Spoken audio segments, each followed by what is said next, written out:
जय हिंद प्यारे बच्चों, आप सभी का फोर्स डिफेंस एकेडमी के इस सेगमेंट में आपका बहुत बहुत स्वागत है। तो बच्चों, जैसा कि आपको पता है 5 के पंच इस सीरीज में बच्चों का बड़ा उत्साह देखने को मिल रहा है और बच्चे क्लास देखने के बाद आकर बोल भी रहे कि सर ये बहुत अच्छा सेगमेंट है, ताकि हम पुराने क्वेश्चंस को जो हर बार ढूंढने जाने में हमें बहुत तकलीफ होती कौन सा पेपर निकाले, यहाँ पर हमें वो ईजी प्लेटफॉर्म पर ये सारी चीज मिल रही है। और बच्चे भी इस बात को जानते हैं कि हाँ, हमने भी जब एग्जाम दिए तो हमने बहुत सारे क्वेश्चंस रिपीट देखे हैं। तो अभी ये सेगमेंट्स आपका हिस्ट्री और पॉलिटी का, और कुछ क्वेश्चन हम करंट अफेयर के रख रहे हैं, उसके बाद ज्योग्राफी भी है और बाकी साइंस वगैरह की क्लासेस भी इसी को लेकर आपकी लगेगी। ठीक है बच्चों, तो आई होप आप सब बढ़िया होंगे, अच्छे होंगे। आइए सेगमेंट करते हैं। आज के इस 5 के पंच की जो क्लास है हमारी, वो 9 नंबर वाली क्लास है। ठीक है, शुरू करते हैं पहला क्वेश्चन।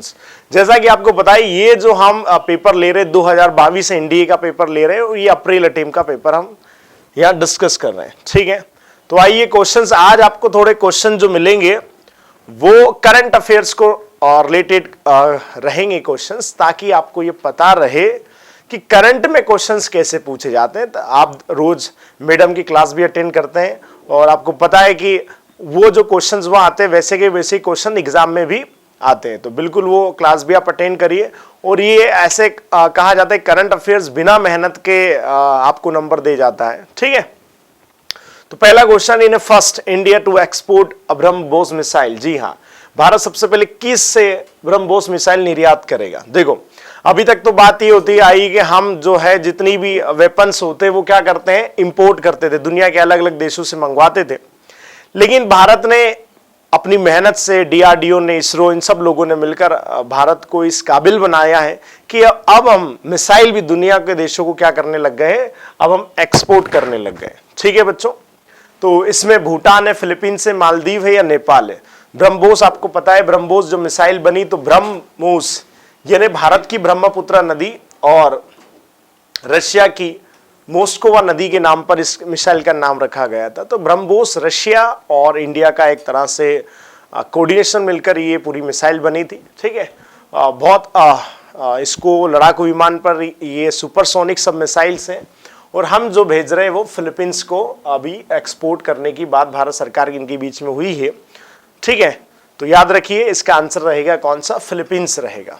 चलो next, Who among the following is the chairperson of the Goods and Service Tax Council? ये एक तरह से पॉलिटी का ही क्वेश्चन और एक तरह से करंट अफेयर भी कोरिलेटेड कर रहा है कि भारत सरकार ने जो माल और सेवा कर परिषद है जो बनाई है, जीएसटी 2016-17 में जीएसटी जब कानून बना, तो उसके अध्यक्ष पूछे गए कि जीएसटी काउंसिल के अध्यक्ष कौन होते हैं। ठीक है, आंसर आपके ऑप्शन है, पीएम होते हैं, यूनियन फाइनेंस मिनिस्टर होते हैं, स्पीकर ऑफ लोकसभा होते हैं या प्रेसिडेंट ऑफ इंडिया होते हैं।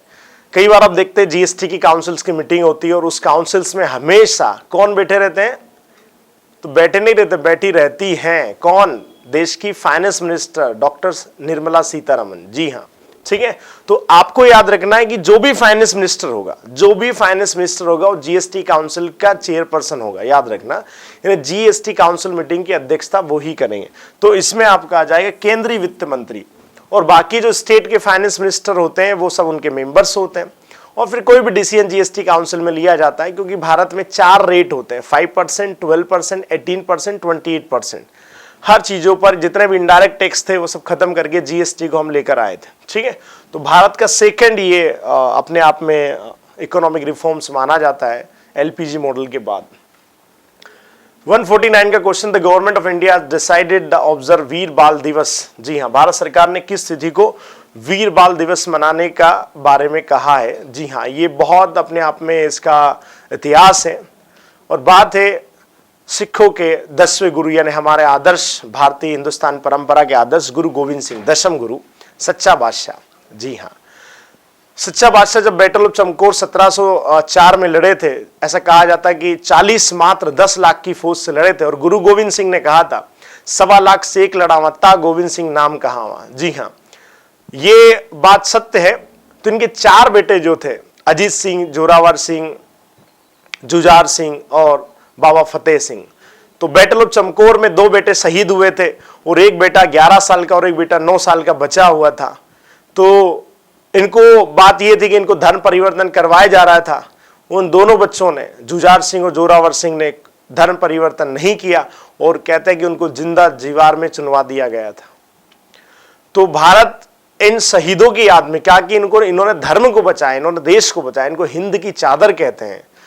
तो भारत में देश के प्रधानमंत्री ने पिछली बार इस बात को बड़े ही भव्य मंच से कहा था गुरु गोविंद की जन्म शताब्दी दिवस पर कि आने वाले 26 दिसंबर 2022 को भारत, या 21 से शुरू हो गया था कि भारत 26 दिसंबर को, जी हाँ याद रखिए आप बिल्कुल, 26 दिसंबर को वीर बाल दिवस मनाएगा।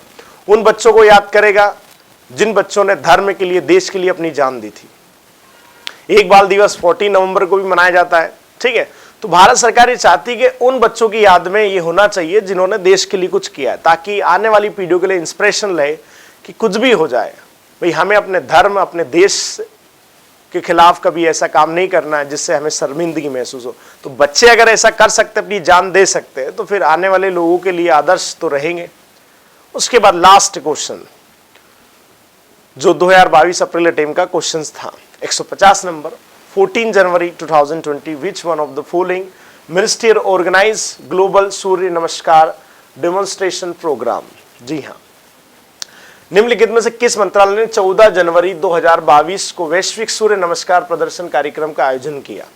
पहली बात तो 14 जनवरी को जो मनाया जाता है विश्व स्तर पर, 12 जनवरी विवेकानंद दिवस आता है, तो भारत के अंदर 12 जनवरी को जब युद्ध दिवस मनाया जाता है तो उस समय सूर्य नमस्कार किया जाता है, लेकिन वैश्विक स्तर पे 14 जनवरी को होता है, ठीक है। तो ये मिनिस्ट्री ऑफ कल्चर ने ऑर्गेनाइज किया था, मिनिस्ट्री ऑफ आयुष ने किया था, या मिनिस्ट्री ऑफ हेल्थ या फैमिली वेलफेयर ने किया था, या मिनिस्ट्री ऑफ टूरिज्म में किया था। अब देखो सूर्य नमस्कार हेल्थ संबंधित है, तो आपको कहीं पर डाउट हो जाता है कि ये ministry of health and welfare, family welfare होगा, लेकिन क्योंकि भारत में अब ये सभी चीजों को जो संभाल रहे हैं वो आयुष मिनिस्ट्री संभाल रही है। जी हाँ, भारत सरकार ने एक नई मिनिस्ट्री चला रखी, मिनिस्ट्री ऑफ आयुष। जी हाँ, तो इसका सही आंसर होगा आयुष मंत्रालय।